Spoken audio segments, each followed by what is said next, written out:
The first time I understood my mom could kill me without even thinking about it was not during a fight. It wasn't during a loud fight where everyone could pretend their feelings became too high. It was the day for Mother's in a chat room with one text, and my name not being there at all. My name is Sarah Hayes. I'm 25 years old. And for most of my life, my family has regarded me like a shameful thing they don't want to talk about. You know how some families brag about one kid at every family get-together? The one they talk about like it's a trophy? We have 3 of those in our family. And then there's me. I stayed in Riverton, Ohio. The one who didn't depart for a better job in a bigger city. The one who didn't come back with a job title that makes people nod in agreement. I work at a frozen food factory on the edge of town at night. It is so cold that the air seems like it is honing your bones. Where the fragrance of garlic powder gets stuck in your hair. You can scrub your hands twice and still notice the faint red stains from the gloves. People act like this place isn't actual work unless they're hungry. My shift is noisy. Clanging metal. The conveyor belts were buzzing. Forklifts are making noise like birds that are impatient. Everything is always moving, like if the machine stopped for even a second, the whole planet would fall apart, and maybe that's why I belong there. After my dad died, it felt like my life fell apart. And I was the one holding it all together with both hands. My dad's dying wasn't beautiful.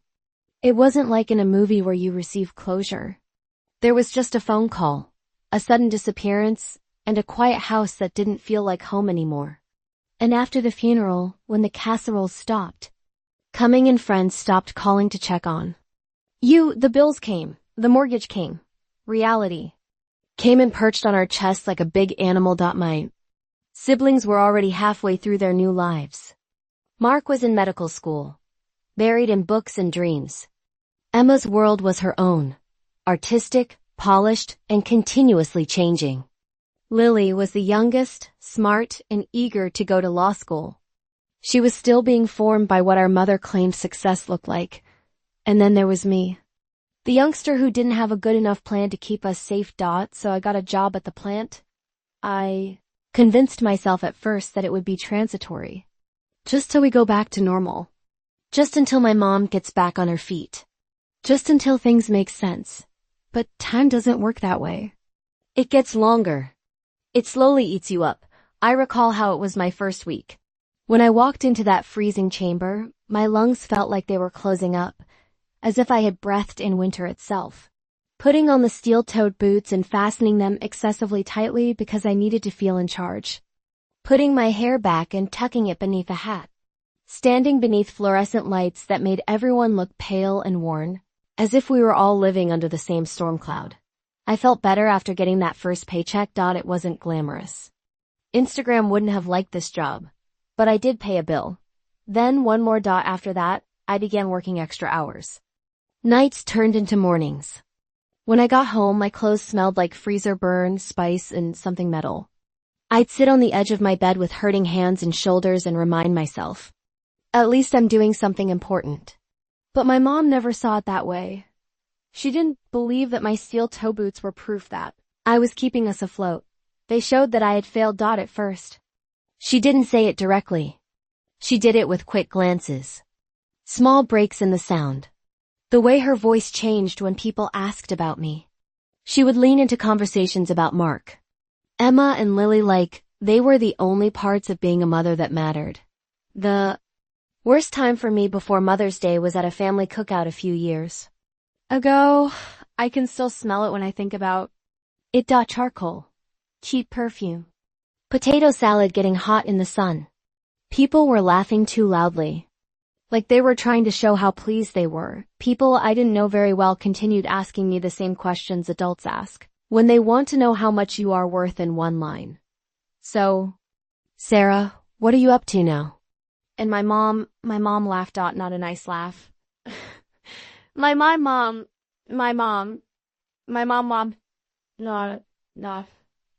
a nice laugh. A real one. It was like the question was humorous. Oh, Sarah is just taking some time to get to know herself, she remarked.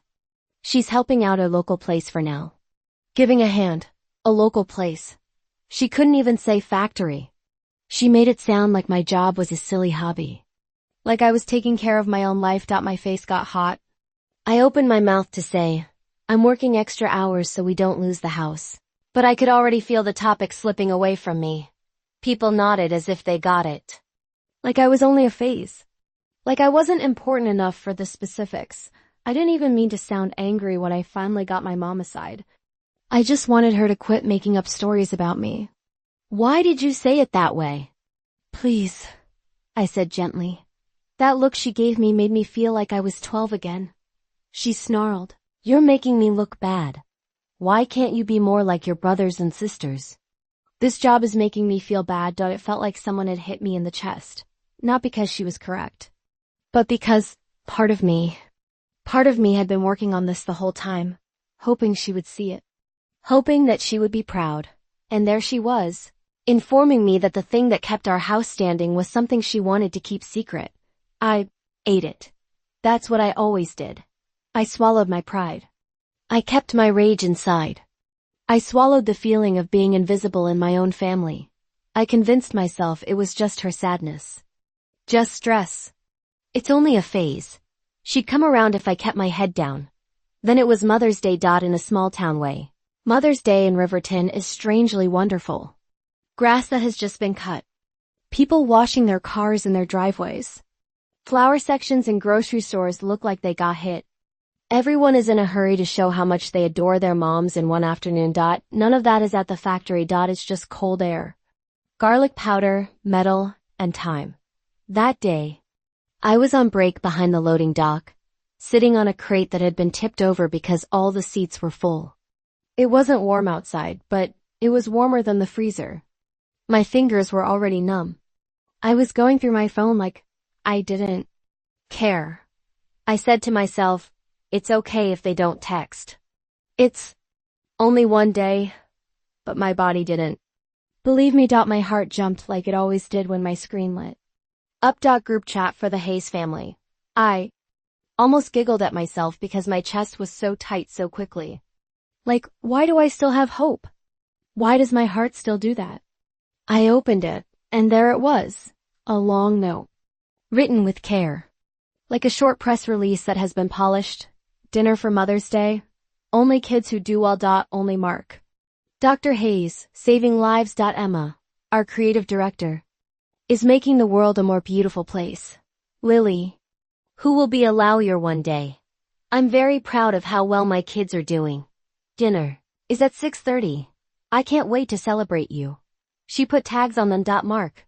Hey Emma. Lily. No. Sarah. Nothing like, and Sarah too, or all my kids. I peered at the television as if my eyes were playing tricks on me. My name may show up if I blinked hard enough. I hit refresh. Nothing. I looked for a longer time, and then the responses came in. Mark tweeted an emoji of a flexed bicep. Emma sent hearts and glitter. Lily sent a sad face with the words, can't wait, Mom. And that was all. Nobody said, what about Sarah? No one said, Mom, you forgot Sarah. Nobody even thought about it. It was like seeing a door close in slow motion. While you were still on the wrong side of it. My throat got tight. That burning sting crawled up behind my eyes. I wasn't crying yet. I was shocked. It was so casual that my head couldn't handle it. How easy it was for them to have a meal that I wasn't invited to. The darker area of the screen showed me my reflection. I put my hair under my hat. Hands smeared with cold from the freezer. Glossy eyes. This wasn't an accident. This was a statement. Only kids who are successful. I read it again. And again. It hit harder every time. Like my ribs were taking punches. Then my phone rang again. Mom was on the phone. Call on video. Her smiling contact photo seemed like a mask. I could almost hear it. The way she would remark, "You're being dramatic." And then turn it around so that I was the one who was upset. I saw it ring. I didn't move. I let it ring till it stopped. After that, she texted. I hope you get it. This evening is all about honoring successes. You know that you're always a part of the Family. Always a member of the family. Just not proud enough to show themselves. That was when something inside me changed. Not in a big way like, I'm free. In a more frigid way. In a way that seemed okay. This is what it is. I didn't say anything. I put my phone in my pocket like I was burying something living. After that, I went back inside. Back to the line. Back to the cold. My hands moved without me thinking about it. Take. Put them in a stack. Close. Slide. Do it again. But my mind wasn't there. 3 names kept coming to mind. And the empty area where mine should have been. My alarm went off at 4:30 a.m. the day after Mother's Day. I got up. And for once, my first thought wasn't, how can I make Mom proud? Why am I still trying? Was my initial thought. That night, after work, I sat down at my small kitchen table in my studio apartment with a pen and a notebook. I constructed 2 columns. Stay in touch. Break ties. It seemed dramatic. Like what people do in movies. But I needed it written down. I needed to see it. I typed holidays with family under stay connected. Maybe one day she accept me for not being the bad daughter and having a mom. I wrote, no more humiliation, no more waiting, no more begging for a seat at a table that doesn't want me. Peace, freedom, and space. The right side filled up more quickly. That made me afraid. My hand shook a little as it lingered over the page because a part of me still thought that cutting off your mother meant you were ungrateful. That voice sounded like hers. Then my phone buzzed again. Talk with your family. Dinner pictures. My mom is in the middle. And she's smiling. Mark in his white coat. Emma in her nice jacket. Lily is wearing a floral outfit and holding a bouquet. Mom deserves the best and so proud of this family are examples of captions. And then my mom said, 3 of my best friends. 3. I looked at the statement till my eyes stung. Next, followed the private messages. Mark, Mom was a little hurt that you didn't come. You know she didn't mean it that way. Stop making everything so dramatic. Emma, next year. Just bring more of your work stuff and she let you in. You know what she's like. No one sent me a message asking whether I was okay. No. One sent a message saying, that was wrong. They didn't care that I was in pain. They were worried about how the family looked. They urged me to consume it again so that everything would stay smooth. I looked over my list of pros and cons, then I went back to the texts, and something inside me became stronger than it had ever been before. I opened the conversation for the group again. I went back up. That message was discovered. I made a screenshot. I put it in a locked album. Not to hurt myself. To keep the receipt. After that, I turned off the group chat for a year. It felt like the silence after I hit mute was not real. It was like leaving a place where people were yelling and realizing that your ears were ringing because you were used to the noise. After that, I opened my mom's text. I moved my mouse over her name. My thumb stopped for a second. Because it's your mom. Because she was your mother. Because women should adore you no matter what. But then I remembered. Only successful kids. The button questioned. Are you sure? I was for once.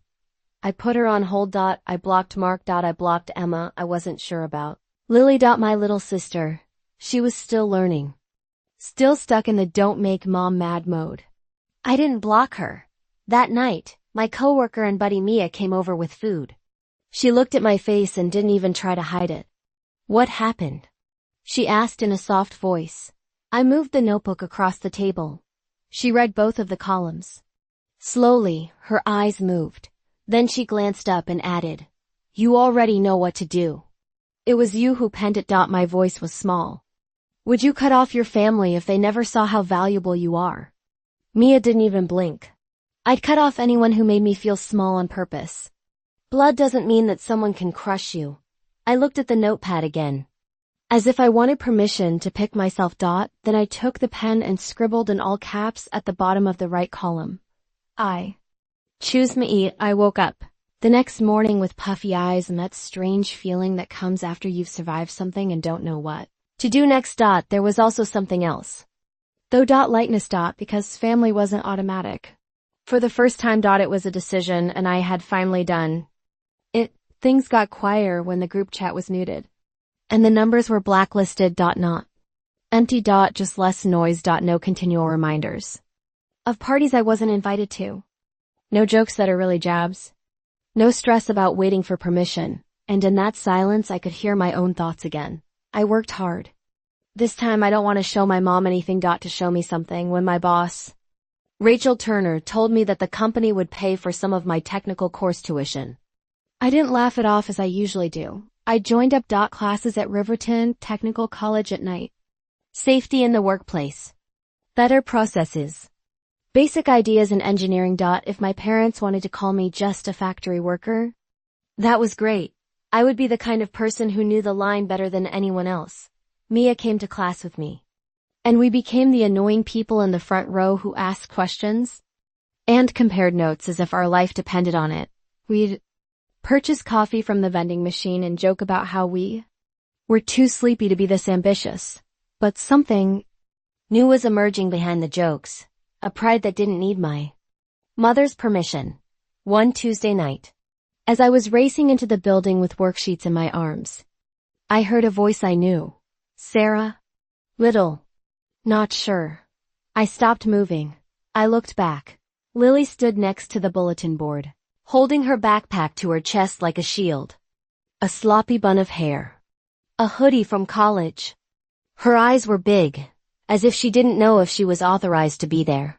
For a second, it was like getting punched and hugged at the same time. I said, Lily. And my voice broke a little.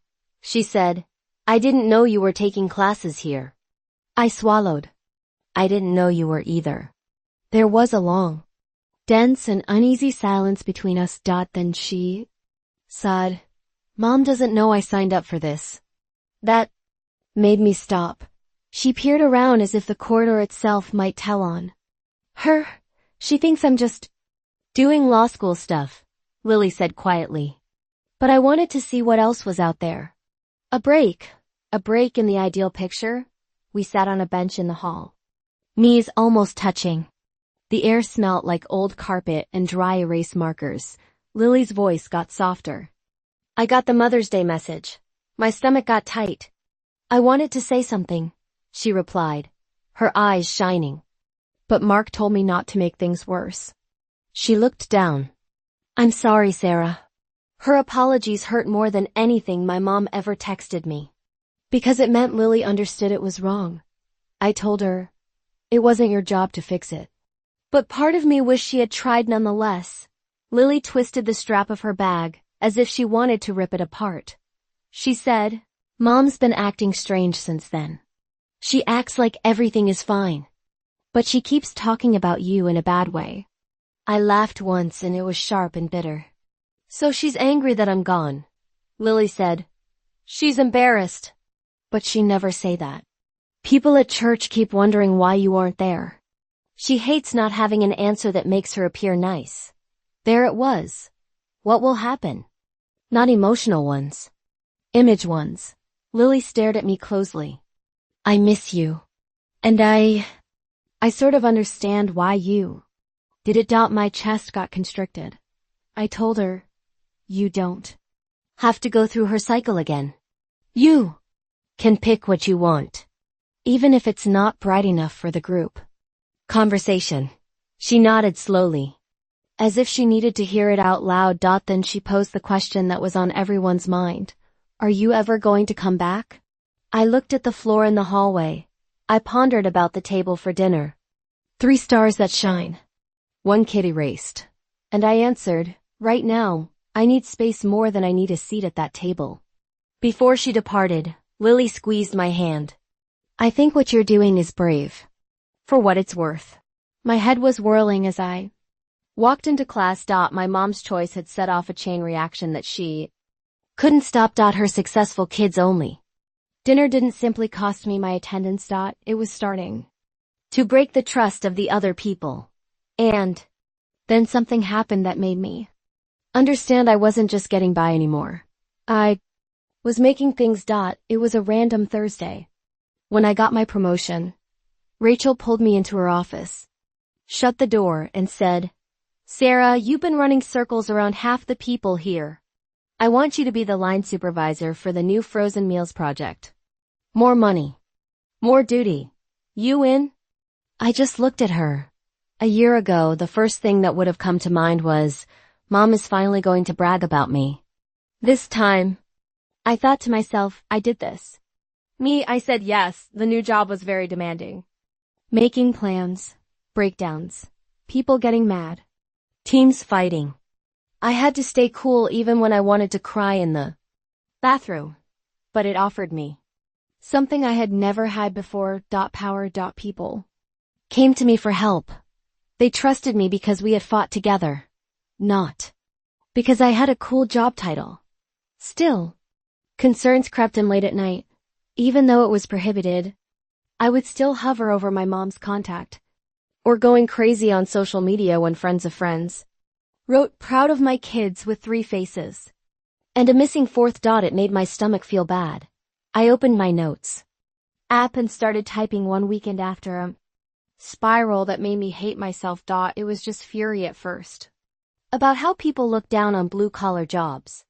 About how parents use success as a weapon. But as I wrote more, it grew into something more. A tale, a confession, something I had never stated out loud. I submitted it anonymously on a blog platform that Mia had told me about. I didn't say who they were, didn't utilize the right cities, but I wrote the phrase down exactly. Dinner for Mother's Day. Only kids who do well, and I told you how it felt to see your name go from your own mother's sentence. I thought maybe 3 people would read it. It got thousands of views in less than a week. There were a lot of comments.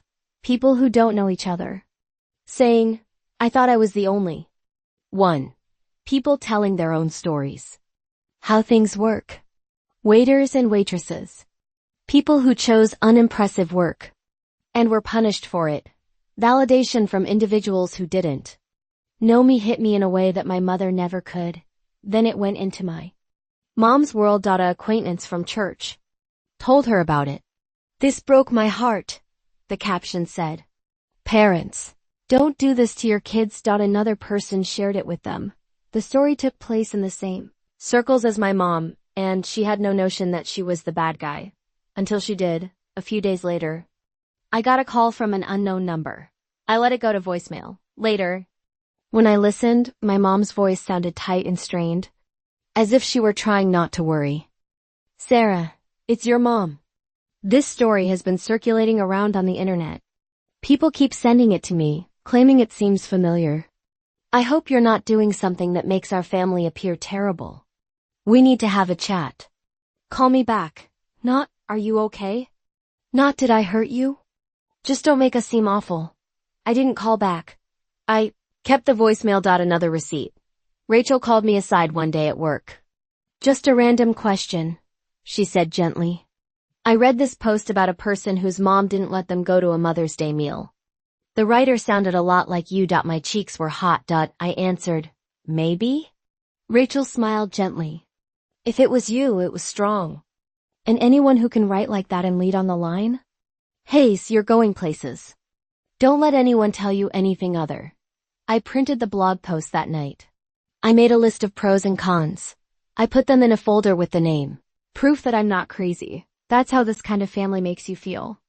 It makes you doubt what you know to be true. After that, Mia gave me a flyer during lunch. She said, storytelling night downtown. Theme, when family goes too far. I laughed with a mouthful of sandwich. Not at all. Mia bent down. You have to. You might be the reason someone ultimately quits something bad for them. The thought stuck in my head, like a splinter. A week later, my name was on the list. I was so nervous that night that my hands shook so much that I almost dropped the mic. There were a lot of people in the room who I didn't know.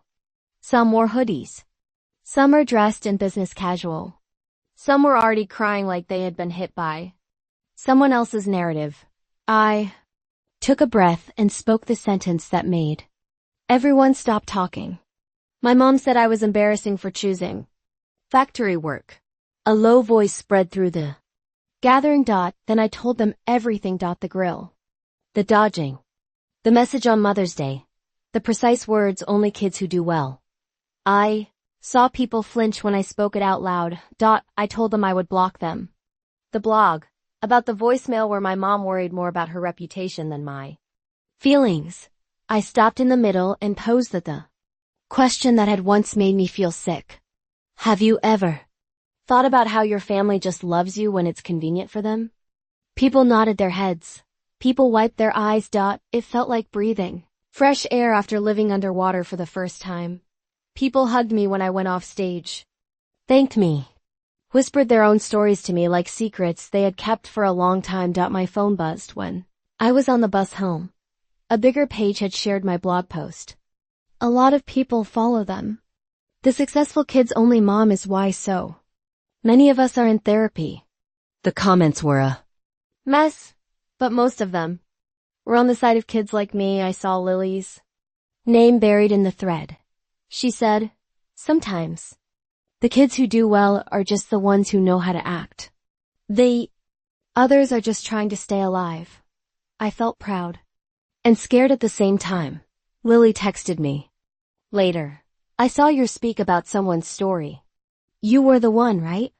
I agreed. After a long period, she said. Mom saw it too. She's not dealing with it well. People are discussing at church. She says you're talking about family business. Then Lily said, but really, maybe someone had to. It should have felt like payback to know my narrative broke my mom's veneer. No. It didn't. It felt like equilibrium. What you do has consequences. Years went by without anything big happening every day. No bang. No major fight. I just woke up, went to work, constructed my life, and filled my apartment with things that showed I chose my own life instead of the one that was given to me. I moved up again. This time I worked in a job where I traveled between factories to help supervisors fix lines and train teams.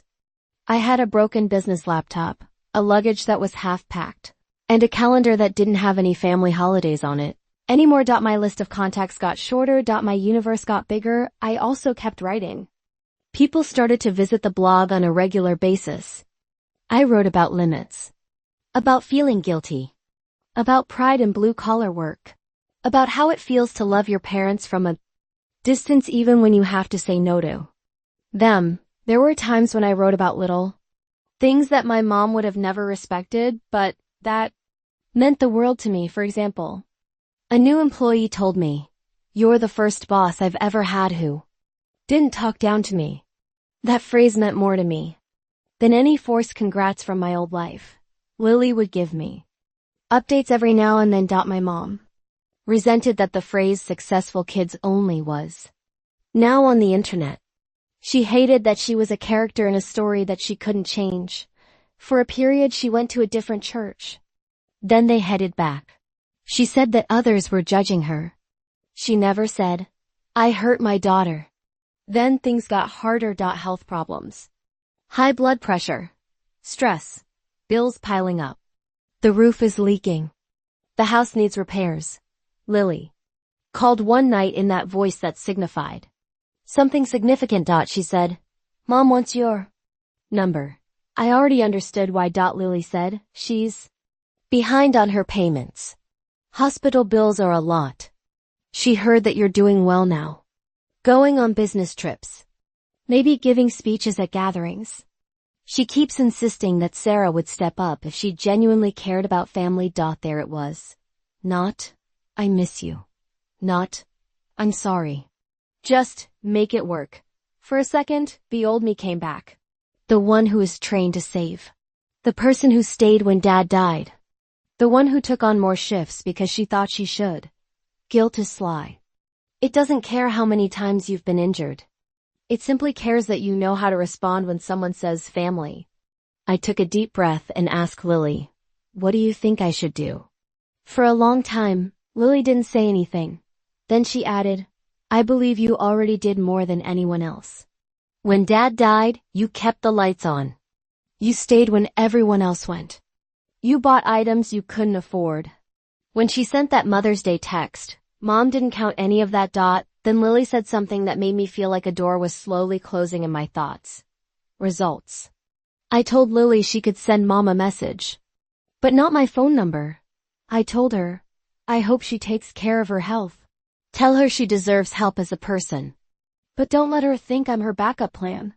She picked who mattered when she was on top. Lily let out a loud breath. She call you mean.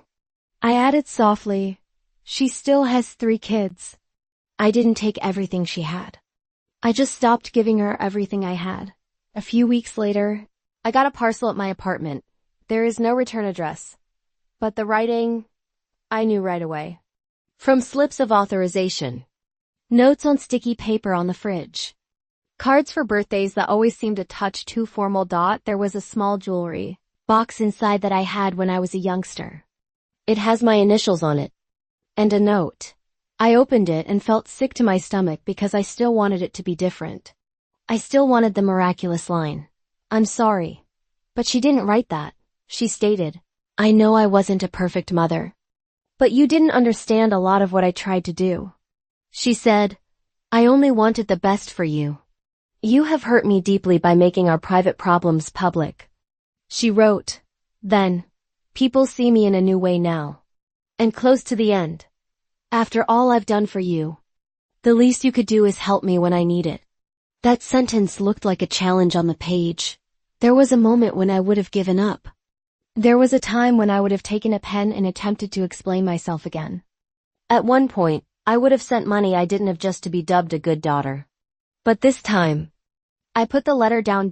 I also took my notebook. The same notebook that included my list of stay connected and cut ties. I scribbled on a clean page. This is what is genuine. After that, I made myself write down facts. Not feelings. I didn't write her name down. I didn't show her face. I cared more about her privacy than she ever did about my dignity. I didn't make her sick. I didn't make folks talk in whispers. That was her choice. When Dad died, I took care of this family. She could pretend that work didn't matter. But it did. I read those phrases out loud again and over until they felt strong. After that, I folded her letter and put it back in the box. I didn't toss it away, but I didn't let it take over my life. I didn't call her. I didn't send any money. I just sent one short SMS through Lily. And it was exactly what I wrote. I hope you stay healthy and get the help you need. I can't go back to this job. I hope you find serenity. No long explanations. No reopening of wounds. Just a quiet line drawn like the weather. A few days later, Lily sent an SMS. She cried, Lily said. Then she said you were ungrateful. Then she informed her pals that you left her. Then Lily said, but she stopped asking for your number. Mom knew I meant it for some reason. And I won't lie and say it felt great. It didn't feel like winning. It was heavy, unhappy, silent, choosing. Your peace above a relationship you worked hard to restore can make you sad. People like endings that are neat. They want the bow. They want the, and then everything was perfect part. That's not how life really is. I miss the concept of a mom more than I miss her sometimes. I still get random memories that make my heart hurt. Like when I was 12 and made her a lopsided cake, hoping she would grin, like she meant it. But missing her doesn't change what she did. It just makes me a person. I posted one last blog article on this chapter after the letter. About the bundle. About the edge. About how you can wish someone well without being their medicine. And I wrote down the most important thing I've learned. Love doesn't necessarily entail being able to get to someone. Forgiveness doesn't always imply getting back together. Family should not be based on shame and fear.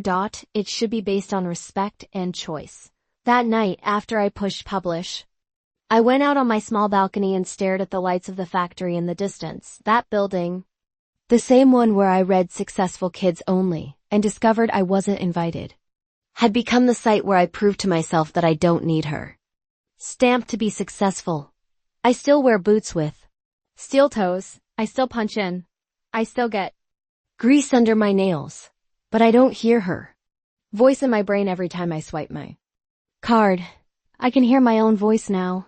And sometimes I hear people I don't know say, "Thank you for telling the truth." If you're in the same place I am right now, with a parent asking you to go back to a role that used to crush you, ask yourself, this dot is giving people what they want, a way to say sorry? Or are you just going to disappear again? Because I already know how it feels to be gone, and I'll never go back to that quiet.